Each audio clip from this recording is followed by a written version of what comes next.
11월 감사의 달을 맞이해서 감사에 대한 주제로 계속해서 설교를 이어가고 있습니다.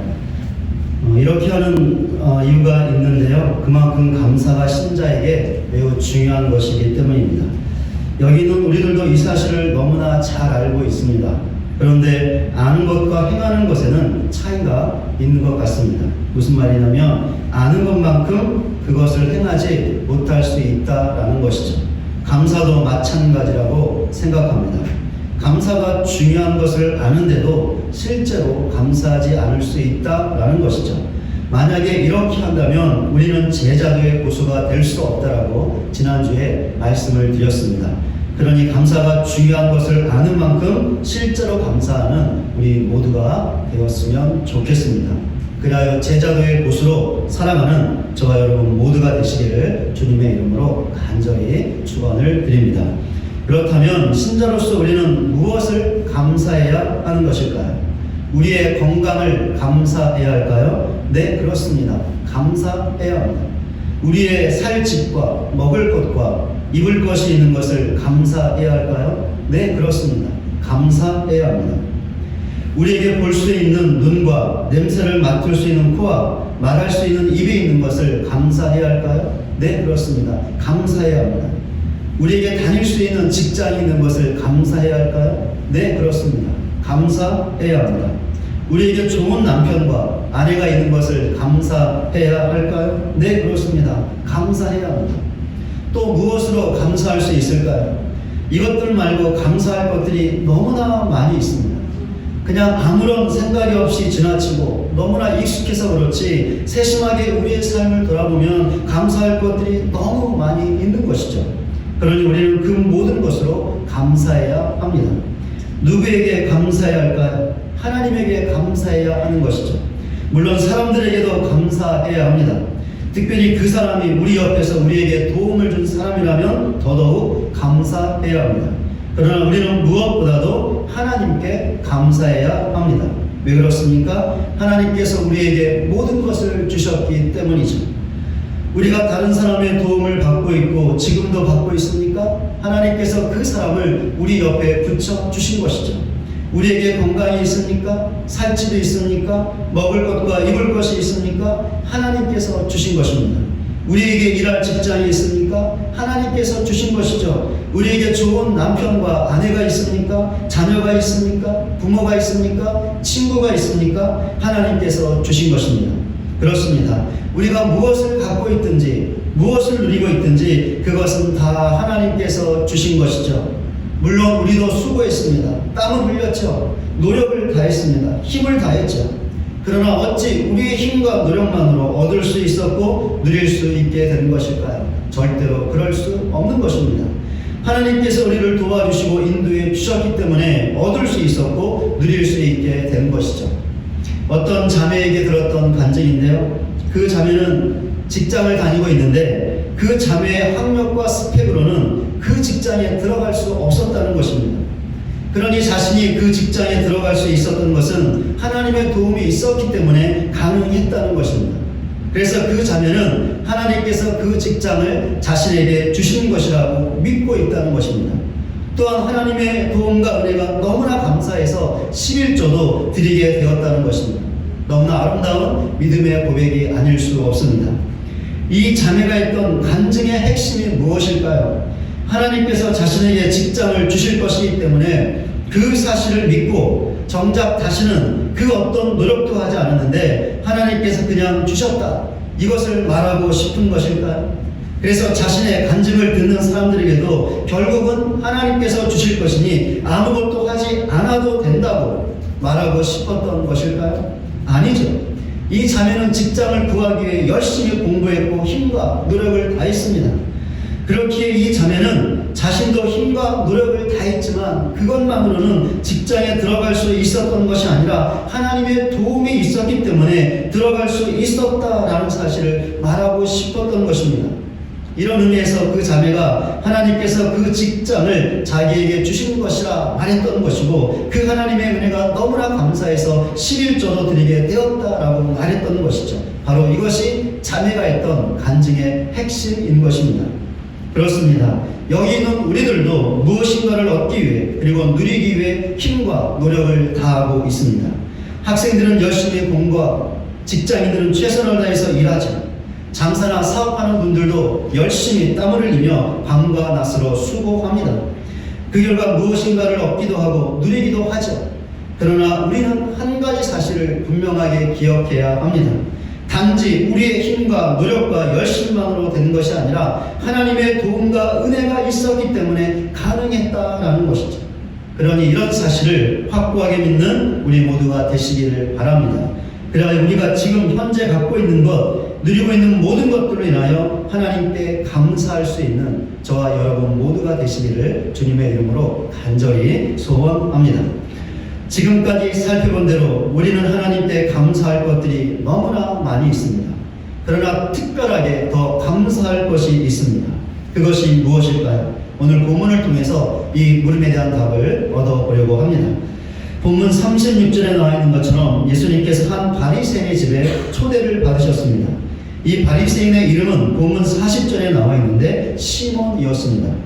예수님께서 그 집에 들어가 앉으셨습니다. 그때였죠. 본문 37절에 나와 있는 것처럼 그 동네에 죄를 지은 여인이 그 소식을 들었습니다. 죄를 지은 여인이라는 표현은 그 여인이 매춘부였다는 것을 보여주고 있습니다. 매춘부로서 이 여인은 제의적으로 부정한 사람이었죠. 그렇기 때문에 경건한 사람들이 모여있던 바리새인 시몬의 집 안으로 들어갈 수가 없었습니다. 그런데 이 여인이 어떻게 했습니까? 본문 37절과 38절입니다. 예수께서 바리새인의 집에 앉아 계심을 알고 향유 담은 옥합을 가지고 와서 예수의 뒤로 그 발 곁에 서서 울며 눈물로 그 발을 적시고 자기 머리털로 닦고 그 발에 입 맞추고 향유를 부으니, 이 여인은 향유를 담은 옥합을 가지고 바리새인 시몬의 집으로 들어왔습니다. 절대로 올 수 없는 장소에 왔던 것이죠. 이 여인이 어떻게 시몬의 집으로 들어올 수 있었을까요? 부정한 여인이었다면 분명히 입구에서 출입 금지 당했을 텐데 어떻게 집 안으로 들어올 수 있었을까요? 본문에서 정확한 것을 말하고 있지 않기 때문에 잘 모릅니다. 어쨌든 이 여인이 시몬의 집 안으로 들어왔죠. 집 안으로 들어온 여인은 예수님의 뒤로 가서 그 발 곁에 섰습니다. 그리고는 울기 시작했습니다. 여인의 울음은 눈물이 한두 방울 떨어지는 정도가 아니었죠. 눈물이 터진 것이었습니다. 그러니까 두 눈에서 눈물이 펑펑 흘러나왔던 것이죠. 여인은 자기 눈물로 예수님의 발을 씻겼습니다. 눈물에 젖은 예수님의 발을 자기 머리털로 닦았습니다. 심지어 예수님의 발에 입을 맞췄습니다. 그리고는 향유를 부었습니다. 이 여인이 매춘부였다고 말씀을 드렸죠. 그렇다면 여인의 이 행동은 사람들의 오해를 살 수 있었는데 예수님에게 성적으로 부도덕한 행동을 취했다는 것이었습니다. 특별히 예수님의 발을 닦기 위해 머리를 풀어 헤친 것과 예수님의 발에 입을 맞췄던 것이 더욱 그러했습니다. 보통의 여자들이라면 절대로 할 수 없는 일을 이 여인이 행했던 것이죠. 그렇게 시몬과 그의 집에 있던 모든 사람들이 여인을 오해했습니다. 아니, 실제로 그렇게 했다고 여겼습니다. 그런데도 예수님께서 어떻게 하셨죠? 여인의 행동을 제지하지 않으셨습니다. 여인이 하고 싶은 대로 다 하게 그냥 놔두셨죠. 심지어 본문 39절에 나와 있는 것처럼 시몬에게 예수님은 선지자가 아니다 라는 취급을 받으실 정도로 여인의 행동을 막지 않으셨습니다. 그런데 이 여인의 행동은 매춘부로서의 행동이 아니었습니다. 그렇지 않습니까? 만약에 이 여인의 행동이 사람들이 생각했던 것처럼 매춘부로서의 행동이었다면 예수님이 그것을 모르셨을까요? 아니요, 분명히 아셨을 것입니다. 그렇다면 예수님께서도 그 행동을 그대로 두지 않고 하지 못하게 막으셨을 것입니다. 이런 사실은 이 여인이 예수님에게 이런 행동을 했던 이유를 살펴보면 더 잘 알 수 있습니다. 이 이유를 알기 위해서는 예수님과 시몬의 대화를 살펴보아야 합니다. 부정한 여인의 부도덕한 행동을 막지 않았던 예수님을 보고 본문 39절에 나와 있는 것처럼 시몬은 예수님이 선지자가 아니라고 판단했습니다.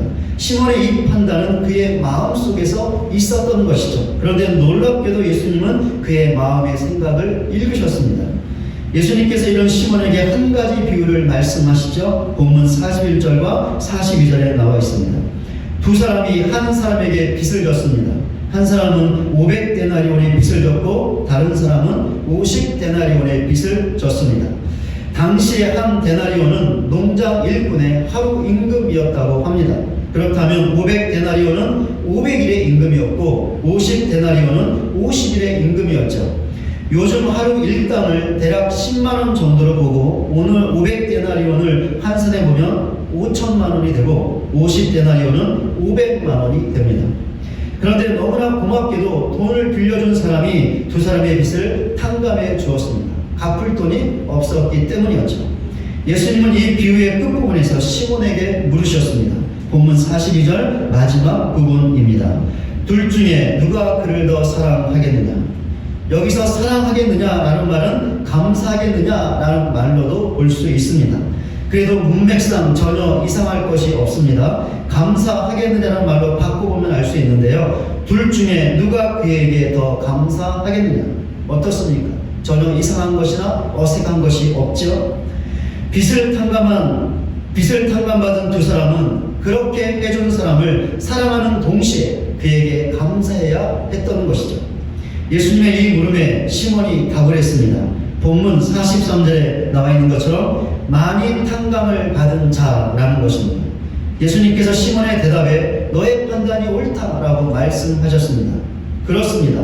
예수님의 말씀처럼 시몬의 판단이 옳고 당연한 것이죠. 왜 그렇습니까? 500만 원을 탕감받은 사람보다 5천만 원을 탕감받은 사람이 돈을 빌려준 사람에게 더 큰 은혜를 입었기 때문이죠.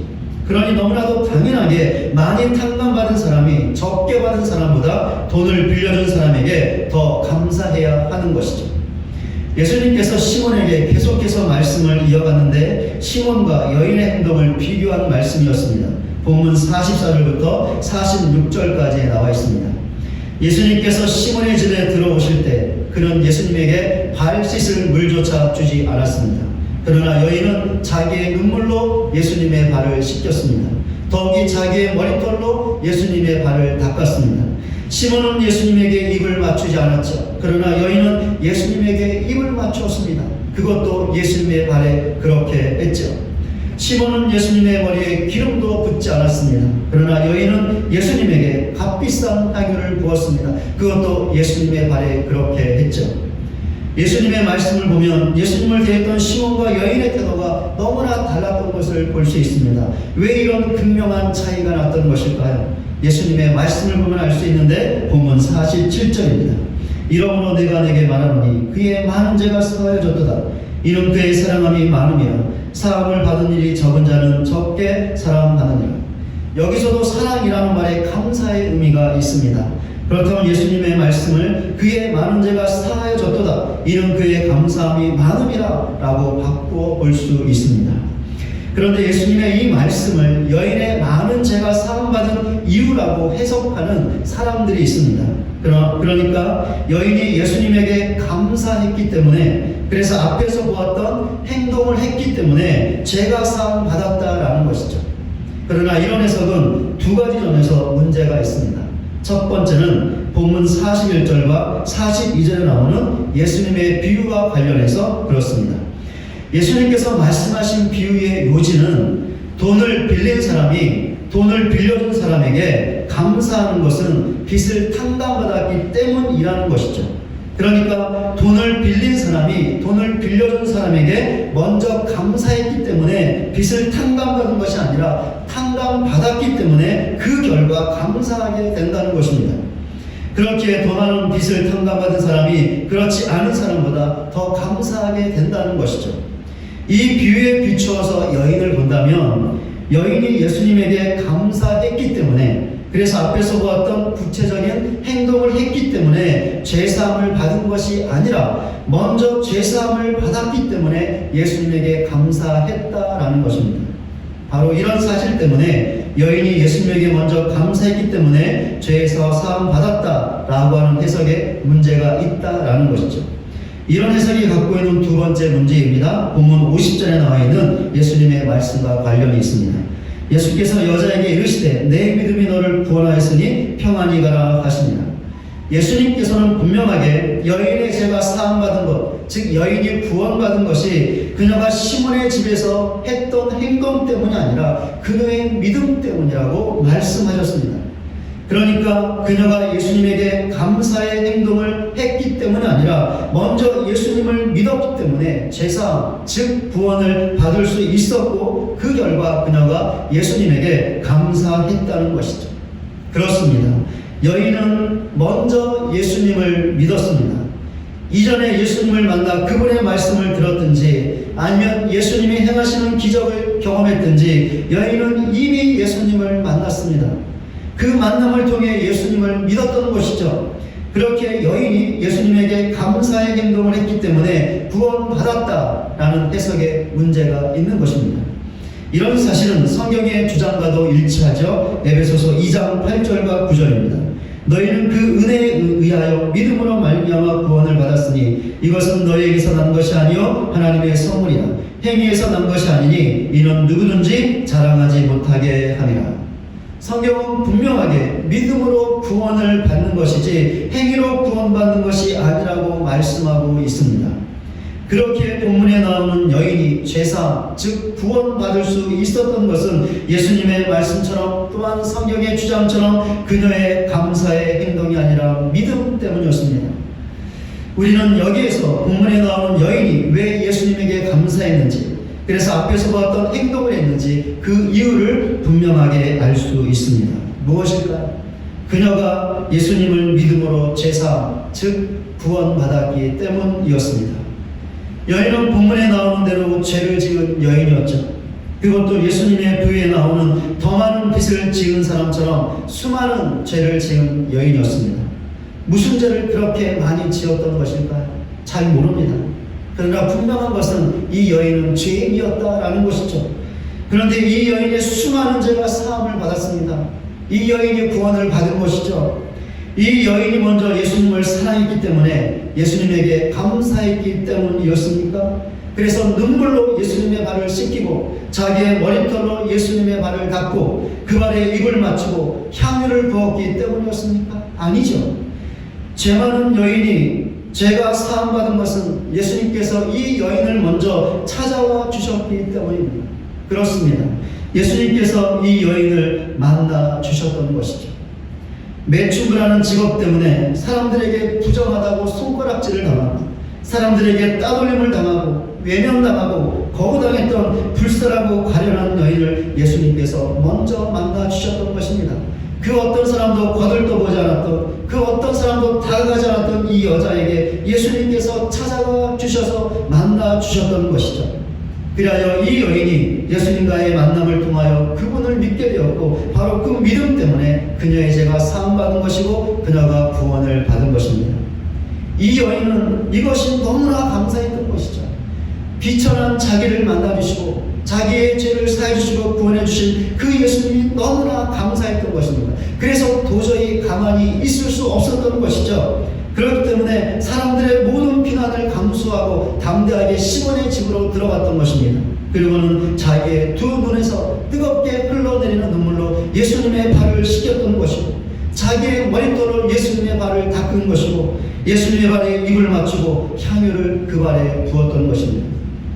이 여인은 가장 최고의 가장 최선의 감사를 예수님께 드렸던 것이죠.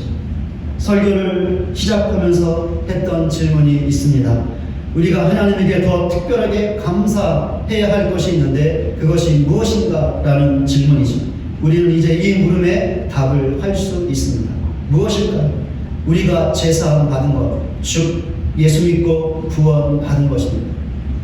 여기 있는 우리들도 죄인이었습니다. 본문에 나오는 더 많은 빚을 탕감받은 사람과 같은 죄인이었고 예수님의 발에 향유를 부은 여인과 같은 죄인이었죠. 우리는 우리 자신의 힘으로 이 죄에서 벗어날 수가 없었습니다. 절대로 그럴 수 없었죠. 그리하여 결국에는 죄 때문에 하나님의 진노의 심판, 불의 심판을 받아 영원한 사망에 처해 있던 너무나 비참한 자들이었죠. 한 줄기의 빛도 한 줄기의 소망도 품을 수 없는 자들이 바로 여기에 있는 우리들이었습니다. 그런데 우리에게 어떤 일이 일어났죠? 예수님께서 죄인된 우리를 찾아오신 것입니다. 만나 주신 것이죠. 절대로 일어날 수 없는 기적 같은 일이 우리에게 일어난 것입니다. 그리하여 우리는 우리 자신이 죄인임을 뼈저리게 느낄 수 있었고 이런 우리에게 예수님이 얼마나 소중하며 필요한 분인가를 깨닫고 예수를 우리 자신의 구주로 영접했습니다. 예수 믿어 구원 받은 것이죠. 하나님의 은혜로 우리가 잘나서 우리가 의로워서 구원 받은 것이 아니라 오직 하나님의 은혜로 나를 먼저 찾아와 주신 하나님의 그 은혜 때문에 예수 믿어 구원 받은 것이죠. 이제 우리 앞에는 더 이상 하나님의 진노의 심판과 불의 심판은 없습니다. 영원한 사망은 없습니다. 아니 그 정반대가 있을 것인데 생명의 심판이 있을 것이며 영원한 생명과 기쁨과 은혜가 있게 될 것입니다. 왜 그렇습니까? 예수 믿어 죄사함 즉 구원받았기 때문입니다. 그러니 어찌 우리가 하나님께 감사하지 않을 수 있을까요? 세상에 그 무엇과도 비교할 수 없고 바꿀 수 없는 영혼의 구원을 받았으니 가장 귀하고 귀한 보물과도 같은 선물을 받았으니 가장 존귀한 것을 받았으니 어찌 하나님에게 감사하지 않을 수 있겠습니까? 반드시 감사해야 하는 것이죠.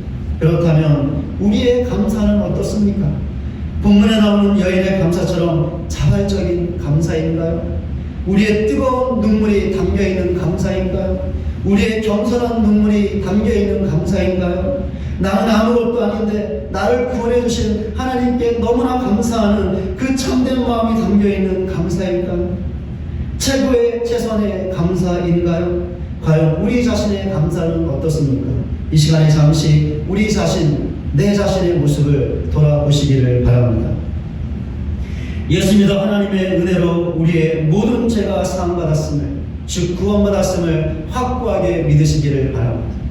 내가 잘한 것이 있어서 구원받은 것이 아니라 하나님의 은혜로 오직 그 은혜로 구원받았음을 확고하게 믿으시기를 바랍니다.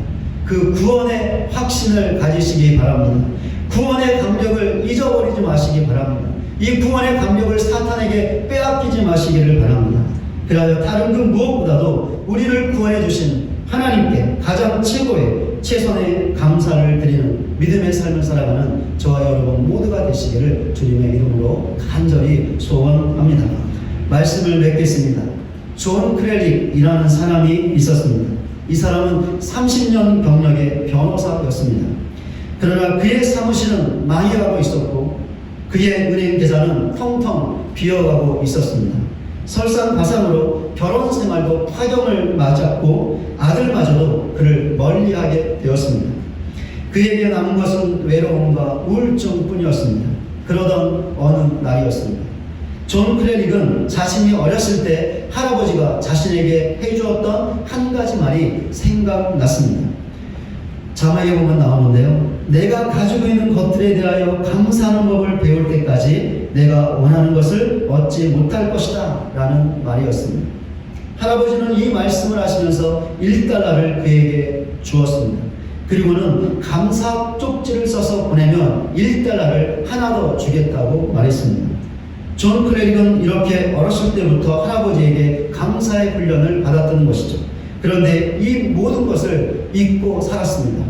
그런데 어느 날 불현듯 그의 삶 가운데 어려움과 위기가 왔을 때 이 할아버지의 말씀이 생각났던 것이죠. 그때부터 존 크렐릭은 매일 감사 쪽지를 써서 다른 사람들에게 보내게 되었습니다. 가장 먼저 딸의 피아노 선생님에게 감사 쪽지를 보냈습니다. 머리를 깎아주는 미용사에게, 수임료를 입금한 고객에게도 감사 쪽지를 보냈습니다.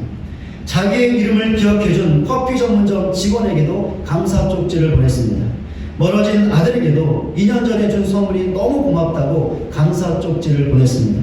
그리고 아들과 함께 점심을 먹기도 했습니다. 아들이 그에게 $100가 들어있는 봉투를 건네면서 예전에 아버지에게 빌린 것이라고 했습니다. 그러자 그는 아들에게 너에게 자랑스러움을 또 한 번 느끼게 해주어서 고맙다라는 감사의 쪽지를 써서 보냈습니다.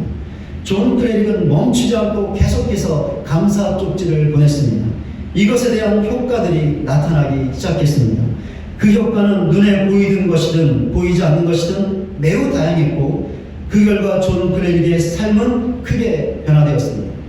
365번째 감사 쪽지를 썼을 때 그의 삶은 완전히 변화되었다고 합니다.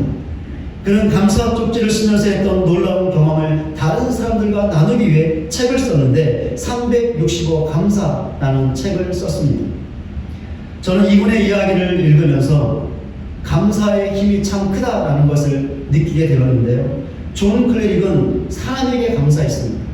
하나님에게 감사한 것이 아니죠. 사람에게 감사했는데 그런데도 삶 가운데 놀라운 변화들이 일어나는 것이죠.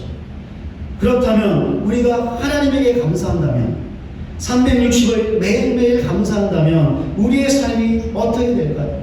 우리의 삶 안에 얼마나 놀라운 일들이 일어날까요? 얼마나 놀라운 변화의 역사들이 있을까요?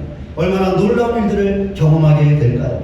사람에게 감사해도 그런 일이 일어나는데 하나님에게 감사하면 분명히 그런 놀라운 일들이 우리의 삶 가운데 일어나게 될 것입니다. 반드시 그렇게 될 것입니다. 하나님에게 감사하는 우리 모두가 되시기를 바랍니다. 우리가 가지고 있는 것, 누리고 있는 것, 그것이 무엇이든지 그것으로 감사하시기 바랍니다. 그러나 무엇보다도 우리가 받은 구원으로 감사하시기 바랍니다. 최선의 감사를 드리시기를 바랍니다.